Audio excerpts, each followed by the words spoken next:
me?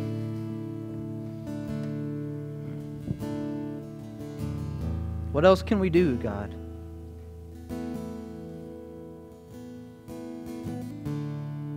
When we look at the cross and we see the torture and the agony that Jesus went through on our behalf, what else can we do but give our all to you?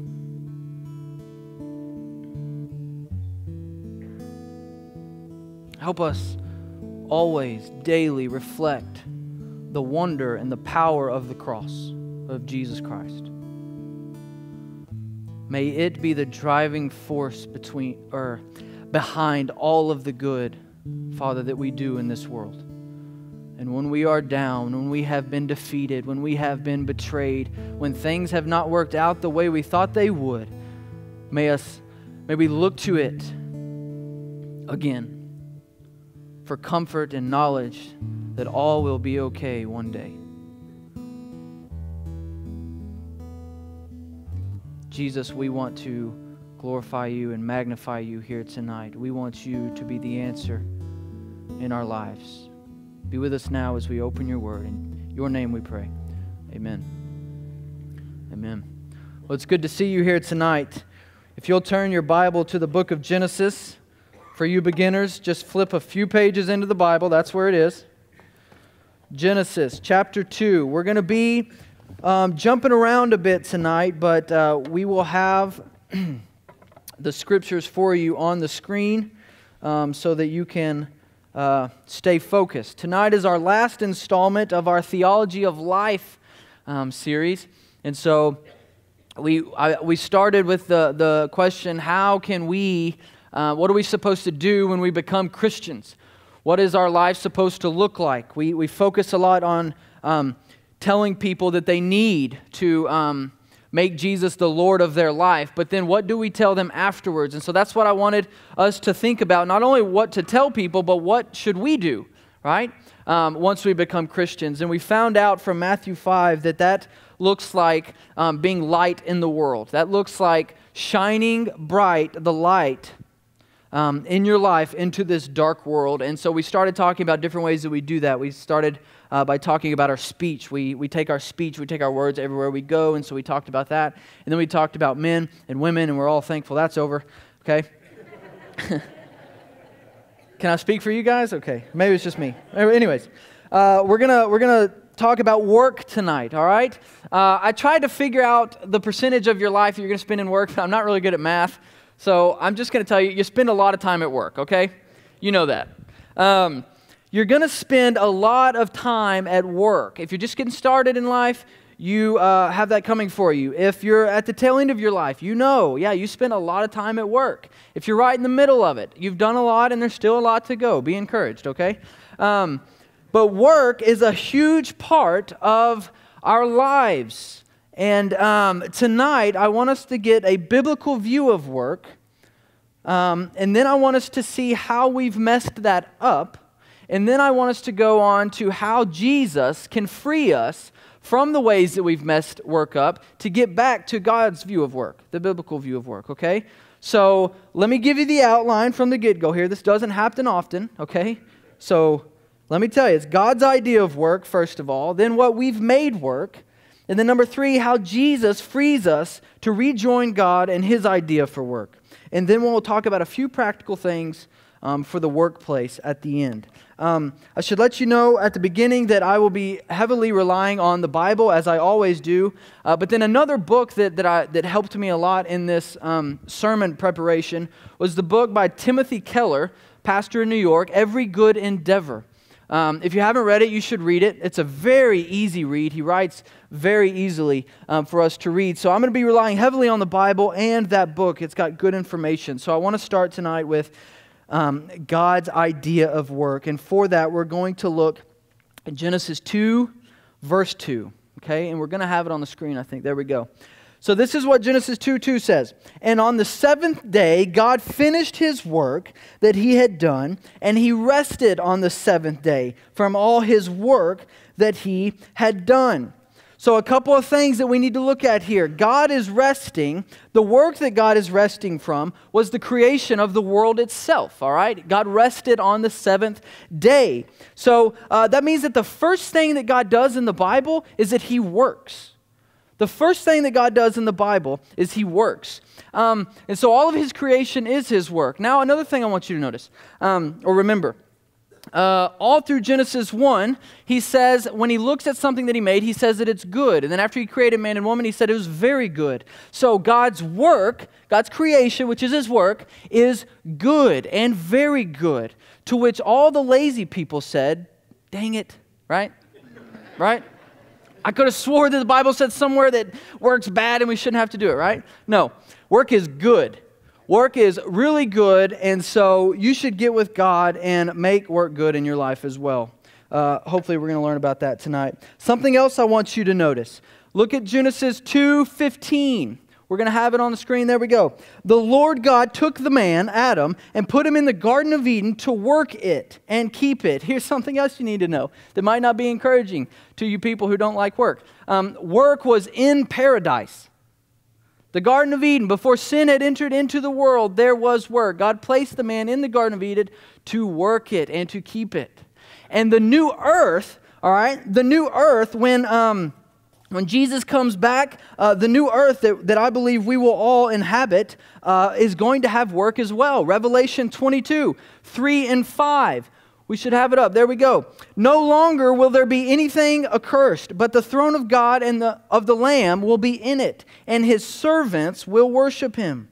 And night will be no more. This is verse 5. They will need no light of lamp or sun, for the Lord God will be their light, and they will reign forever and ever. Here's what we need to notice about this. Servants serve, and rulers reign. Both of those things will be done in heaven. Both of those things are work. So my conclusion is that there will be work in heaven. Some of you are like, man, that sounds terrible, right? You can't change your eternal destination, Christian, okay? You're in.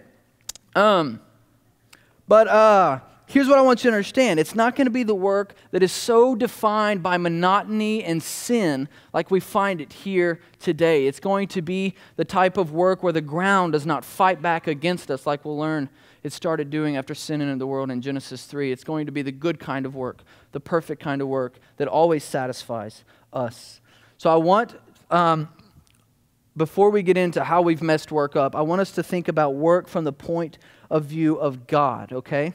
Martin Luther is going to help us here. He's the great reformer, all right? He's a great guy, and so he's going to help us understand what God's idea of work is from his commentary on Psalm 147, verses 13 and 14. We should have it up for you, and I'm just going to read it from there. For He strengthens the bars of your gates. That's God, He. For He strengthens the bars of your gates. He blesses your children within you. He makes peace in your borders. He fills you with the finest of the wheat. The two phrases I want us to focus on is He strengthens the bars of your gates and He makes peace in your borders. How does God do that, Martin Luther asked. He says, well, first of all, He's going to strengthen bars of the gates of the cities through a blacksmith. But not only that, through every other office and situation or job, vocation that protects a city. So think government, policemen, people who write the ordinances, all right, military, order, people who implement order and structure. Those are all the people that are going to keep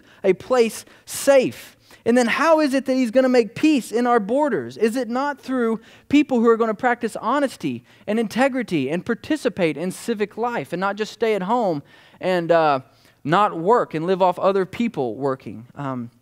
That's how He's going to make peace in our borders if everyone will comply. So in other words, all work, this is key, all work is God working through us to take care of His creation. Luther, who had a great wit, put it this way: God milks the cows through the vocation of the milkmaids. So God is taking care of the world that He set in motion actively through our vocations. Now, it should be said that sinful work does not play into this, okay? Sinful work that is outright sinful does not play into this, but God is taking care of His creation through our vocations. Now, this is going to come in really important when we talk about one of the ways that we've messed work up. But I want you to be encouraged that God did not just place you here on this earth to work for 40 or 50 years on average to make you miserable. And it's just to make ends meet and to make some money and to provide for the family. Those are all things that, yes, He wants you to do, but are not the ultimate goal. He is involving you and I in the stewardship of His world. That should make your job, your vocation, whatever it is you do for work, way more exciting. How are you participating in the furthering of peace and order and efficiency in God's world? So this means better infrastructure in cities, better government, better school teaching, better ways to make things run more efficiently. All of these things, more beauty in the world, telling better stories. This is our job as Christians. Your work is for your neighbor, not yourself. Many of us, it's easy to do, make work about ourselves. But it's not for ourselves. It's for God first and foremost, and then for your neighbor secondly. So what have we made work? God's idea of work is that it is good. He did it from the get-go. Work is talked about from the get-go, so it's very important. He had Adam and Eve working the garden before sin came into the world. He envisions work happening in heaven, so all around He sees it is good. But what have we made it? Sadly, very sadly, work rarely resembles what God had in mind. It rarely resembles that. I want to first talk about, let's go to Genesis 3, 17 through 19. 17 through 19 is what we're going to look at. If you were with us the previous 2 weeks, you know that we talked about when sin entered into the world, okay? God created the world perfect and in perfect unity, okay, perfect rhythm, and then He told them, look, you can eat from any tree in the garden, just don't eat from this one. And they chose to eat from it anyways, Adam and Eve did, and sin entered into the world. And so in Genesis 3, God starts dishing out the consequences for each of the parties involved. It was Satan, then the woman, and then the man. And within the man's, He starts talking about work. So let us pick up in verse 17 and we'll read through 19. And to Adam He said, because you have listened to the voice of your wife, and have eaten of the tree of which I commanded you, you shall not eat of it. Cursed is the ground because of you. In pain you shall eat of it all the days of your life. Thorns and thistles it shall bring forth for you. And you shall eat the plants of the field. By the sweat of your face you shall eat bread, till you return to the ground. For out of it you are taken, for you are dust, and to dust you shall return. So Adam is told by God here, and by proxy, all mankind is told here, that work is rarely going to be what He intended it to be. It's not going to look the same. He talks about it from a viewpoint of a farmer, all right? The farmer works the ground in order for it to yield fruit to him. But now, because sin is in the world, fruit is not the only thing that is going to be yielded to the farmer. Now, because of sin in the world, thorns and thistles are going to be yielded. What does that mean? That means that things, very simply, aren't always going to work out like you thought they would. And so you might have started life thinking, having big dreams and big visions of what you would do with your vocation. But because of uncontrollable circumstances to you, that never happened. Thorns and thistles were yielded in your life. Yes, there is fruit, and fruit is having a paycheck and being able to feed the family, and fruit is loving your job, and fruit is having good work ethic, but so many thorns and thistles come about as well. Maybe you go unemployed for a long time. Listen, in heaven, when the world is perfect and sin has finally been eradicated once and for all, and it's present no more, there will be no unemployment. But maybe this side of heaven, you've gone a long time being unemployed. Those are thorns and thistles. Maybe you have lost a job recently or in the past because of your sin directly, or someone else's sin that you couldn't control. Those are thorns and thistles. that the ground has yielded because of sin. Maybe you've had to toil at a job that you did not like for the sake of your family, to put food on the table for them so that they did not go hungry. Maybe that's you. Maybe that's you right now. You're in the middle of a job that you cannot stand, but you know you have to do it because if you don't, your family won't eat. Thorns and thistles have been yielded. Much fruit, but thorns and thistles as well. We're going to talk about how that's all made right later in Jesus. But I want us to focus now on 3 ways that thorns and thistles can be yielded. They're going to be this: work can become pointless, work can become selfish, and work can become an idol. This is straight from Timothy Keller's book, if you want to check it out. But work can become pointless, it can become selfish, it can become an idol. We'll talk about all 3 of them, and you can decide for yourself, between you and the Holy Spirit, rather, if you fall into any of these categories, maybe multiple ones or whatever. And then that will be up to you to do the work in your heart. First, work can become pointless. If you've never read the book of Ecclesiastes in the Bible, it's in the Old Testament, you definitely should. Get a good a resource, a commentary, something to help guide you through it, because you'll have a lot of questions. But understand it at all costs, because it is an incredible book. It basically says this: all of life is meaningless under the sun. That's the phrase that the professor, the teacher, uses in Ecclesiastes. All of life is meaningless under the sun. You might be thinking, whoa. That doesn't square with the rest of the Bible. But let me explain this. The key phrase is under the sun. If you have Jesus as your Lord and Savior, or in other words, if you can get over the sun, if you can get beyond that and see a purpose that is beyond just this world, the material world that we have here, then everything starts making sense to you.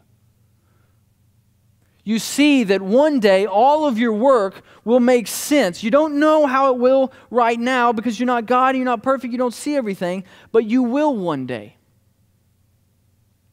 Work becomes pointless to many people because they do not have Jesus as Lord. And here's the sad part: even people who do have Jesus as Lord, sometimes work becomes pointless to them. Life only makes sense if you see it through Jesus' eyes. Work is no different. If you work for anyone or anything else besides Jesus, it will be a slow and miserable grind. It absolutely will. If you want to be a strong witness in the workplace, have joy at work.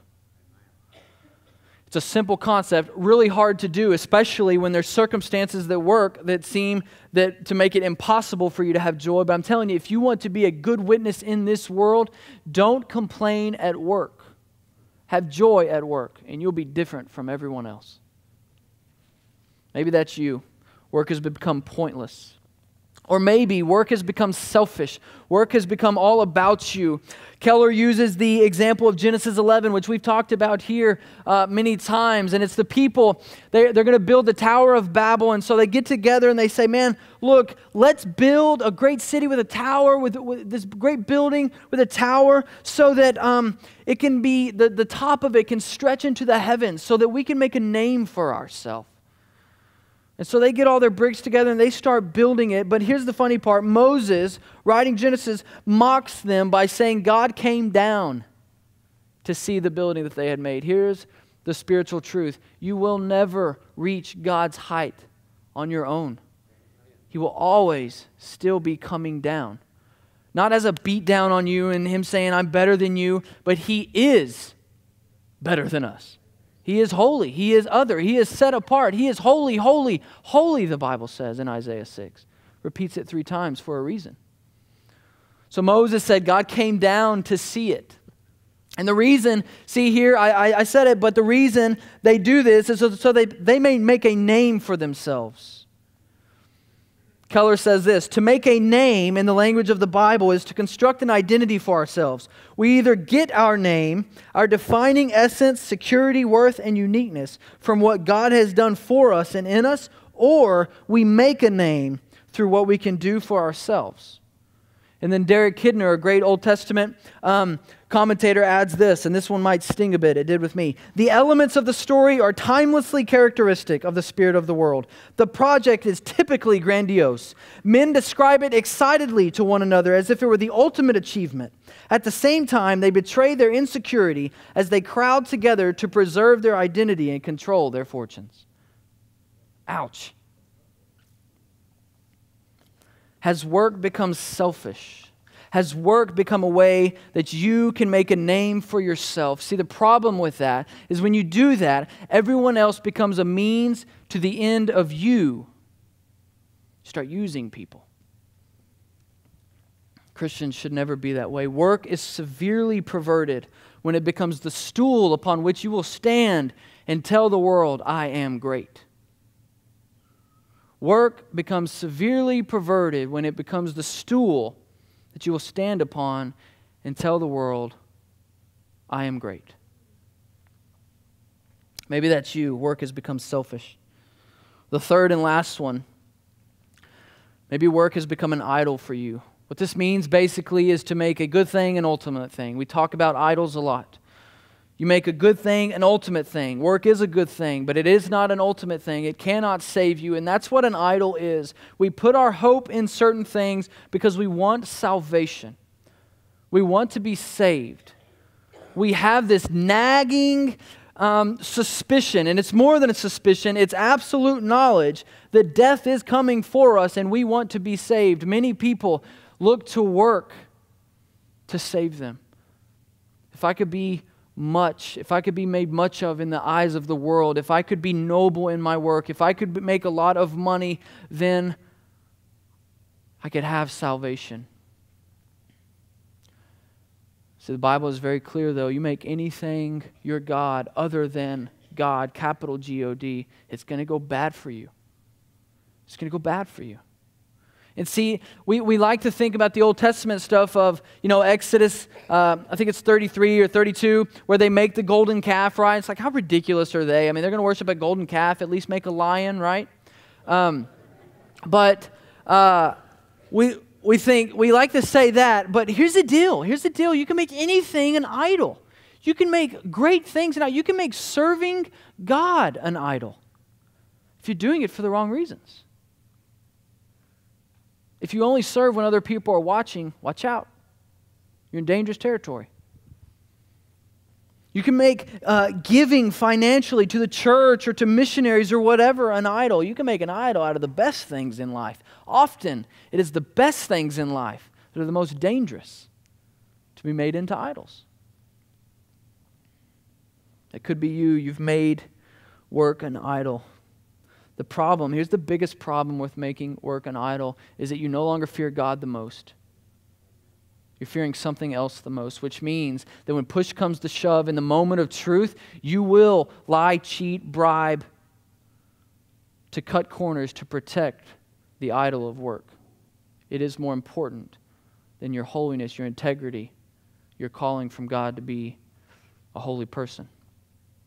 That's the danger with making work an idol. That could be you. How does Jesus free us from these perversions, though? By perversions, we mean to cause something to go on an alternate course than its original ones, than its original course. So it's been perverted. It's been knocked off track. How can Jesus free us from this?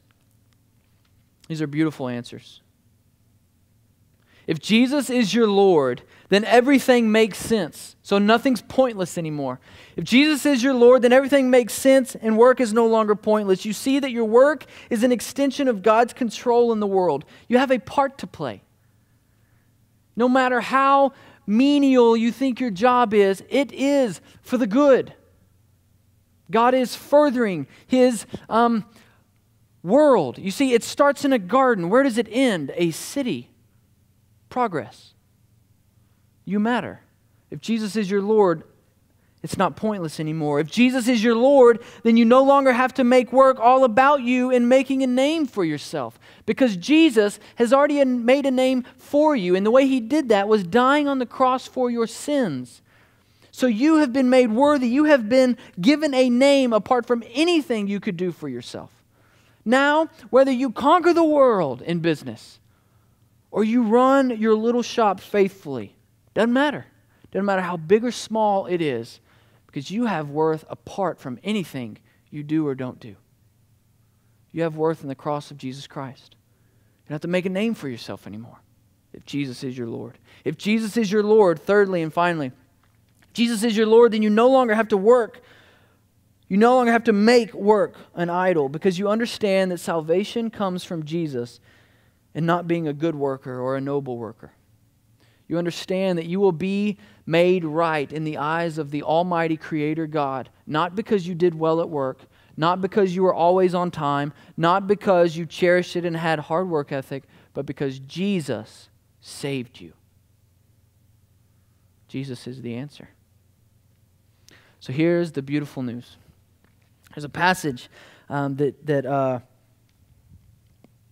is, I believe, it's in Isaiah, where it talks about Jesus is he's basically going to bring the mountains low and he's going to bring the valleys up. He's going to level the playing field.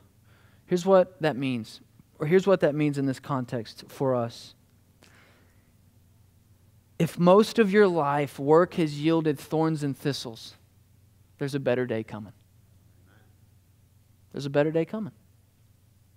The valleys will be exalted. They'll be lifted up. And if you have become proud in this lifetime, maybe in the middle of it right now, or maybe you have in the past, here's what you need to know. There is forgiveness in Jesus Christ. Yes, He brought your mountain low, but it was for your good. And there is forgiveness.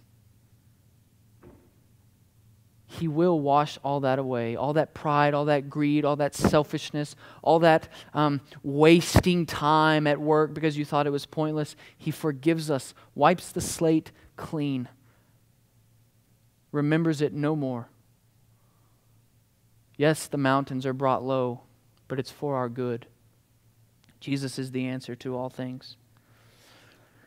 That's good news. That's real good news. To me, look, I don't know what you think about ministers. Who knows? You probably have a lot of opinions. I'd rather not hear them, okay? Once again, you can email my fellow workers. No, I'm kidding. No, you can email me those. I don't know what your opinion is, but look, everything's not all hunky-dory all the time in the ministry, right? I mean, we love you people. My gosh, sometimes. I'm kidding, right? It's other churches that way. No. No, seriously, though. Sometimes it's like, man, how do you go on?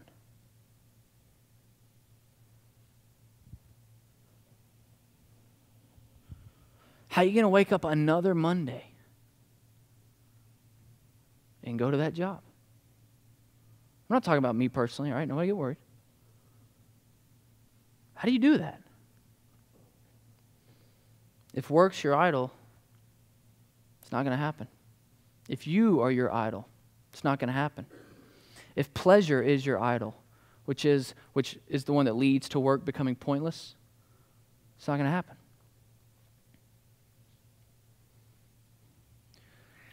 I hear people say so many times, I can't wait for the weekend. I've said that a lot. I like the weekend. Weekend's good. Okay, college football's on Saturdays. But here's the deal. You spend 5 days, 5/7 of your life waiting for the other 2/7, you've wasted your life. 5/7 is 71% of your life. If you spend 71% waiting for the other 29%, you have wasted your life. We were in India last summer, and we had, I think, a day or two left. And man, we're beat down, dude, because if you've ever been to India, after like 10 days, you're beat down, right? And we're having a devotional that morning, and I'm beat down. I don't want to give a devotional. I'm like, I want to go home. But that morning, before I gave I didn't know what I was going to teach on in the devotional. I thought, man, God just gave me something, and it was this, that, look, don't waste the last day or two here in India thinking about home. You're going to be there no matter what in 3 days. Don't waste these last 2 days here pining for something that you're just going to go back to. You'll have it. Wait a little. The same can be applied for us in life. Don't spend your life, don't waste your life waiting for the weekend, because all of eternity will be the weekend. With perfect, satisfying work included. Don't waste the few years that you've been given here dreaming about something that you'll have anyways. You're going to get it. Make the most of your time here.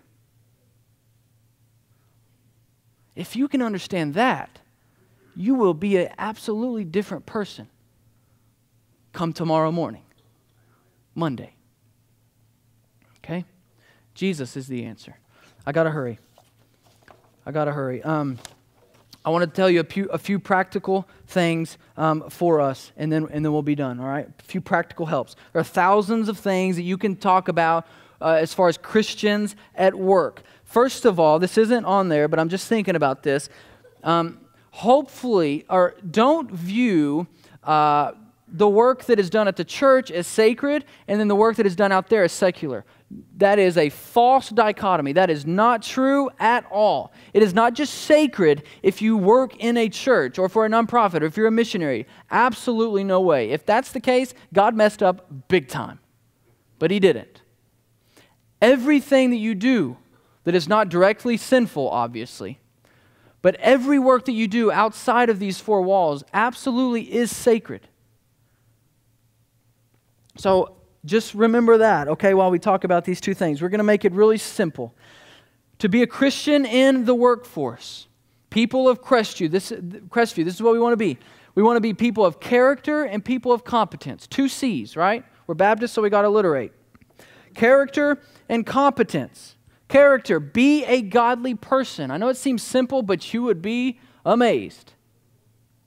Be a godly person. Show the fruits of the Spirit listed in Galatians 5. Don't cut corners. Don't make profit an idol. Be on time. Don't be lazy. Have character at work.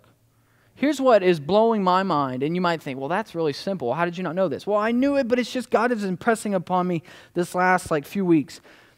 It doesn't matter how much you hide sin from everyone else. It doesn't matter. God knows. If you cut a corner, I don't care if Joe Schmo, your boss, knows or not. God knows, and He's the only one that matters. Joe Schmo is not going to be sitting on the great throne on Judgment Day. God will be. Have character. Be a person of character at the job site, wherever it may be. And then secondly, competence. And this one gets overlooked a lot. We think that if we're just people of character, well then, I'm a good guy. I love the Lord. What does it matter if I don't do my job well? Nonsense. Competence is huge. Tim Keller in his book tells a story about a pilot who has come upon this situation where he's going to have to land this plane full of people in the middle of chaos and disorder. He's losing an engine, things are ripping off, stuff of movies, right? And they asked him, what did you do in that moment? What did you think to yourself? He said, I said a quick prayer for my passengers, and then I got back to business. What's the greatest thing that pilot could give to those people in that moment? Was to know his job well, to do it well, to be competent. You should absolutely befriend your coworkers and pray for them and speak life into them and invite them to church and to share the gospel with them and to bring their family over to your house and have dinner together and all of these things that we should be doing as Christians. But you should absolutely be competent as well in your job. John Randalls is a guy who we've brought a couple of times here, and I love what he says. He says, I love you, brother, but I don't have to do business with you. Right? That's what he says. I like that. Be competent at what you do. If you will do these 2 things, here's what we always get back to in this series. If you'll do these 2 things, you will be light in the world. If you are above reproach, if you do not have work as an idol, if you don't have yourself as an idol, if you don't have pleasure as an idol, you will be light in the world. It's very simple. God called us to be different. to not look like the world. Are you different? Or do you look like the world? Let's pray.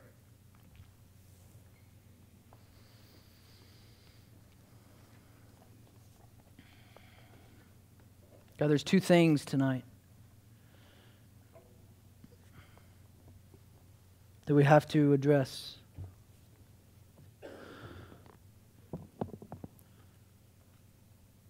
With your heads bowed and your eyes closed, I want you to think about what category do you fit in? Have you done relatively well in your work? Yes, we all can improve, but have you done well and it's just, man, it's yielded thorns and thistles? Be encouraged that this world will not be your only legacy. There's coming a day, indeed, the kingdom of heaven is already at hand, but there's coming a day when it's all going to fall into place. And those valleys, they will be brought up. Be encouraged if that's you. If you've been bitter for a long time because it didn't work out the way you thought it would, or if you're bitter right now because it's not working out like you thought it would, take heart. If you find yourself in the other category, if you have maybe made a mess of work in one of those areas, or all three, take heart as well. Jesus forgives. Jesus saves. You are not loved by God because you are good. You are loved by God because Jesus saved you. Your worth to Him is apart, separate from all of your deeds. Look no farther than the cross of Jesus. God, we need your help to do these things. I ask for your help, Holy Spirit. Pray that the workplace would not be a dread to us, but it would be a joy. We will see it as our mission field. We don't have to go across the world, across the street to do missions. We just have to wake up and go to work on Monday morning. Help us do that. Help us be a people who changes this community and the surrounding areas at our jobs. You have given us a lot of time, a big percentage of our life at work. Help us not waste it. Help us do our jobs well. Help us have character. Help us to spread the good news of Jesus. In His name we pray. Amen. If you'll stand with us, we're going to sing one more song. We always like this to be a response time for everyone here, whether you're a Christian or not. The altar is open if you want to come pray. The offering basket is here if you'd like to give. It's a time for decisions and repentance and crying out to God for His help. So I'll be down here at the front if you want to talk about anything. Dan's down here as well. Y'all be blessed.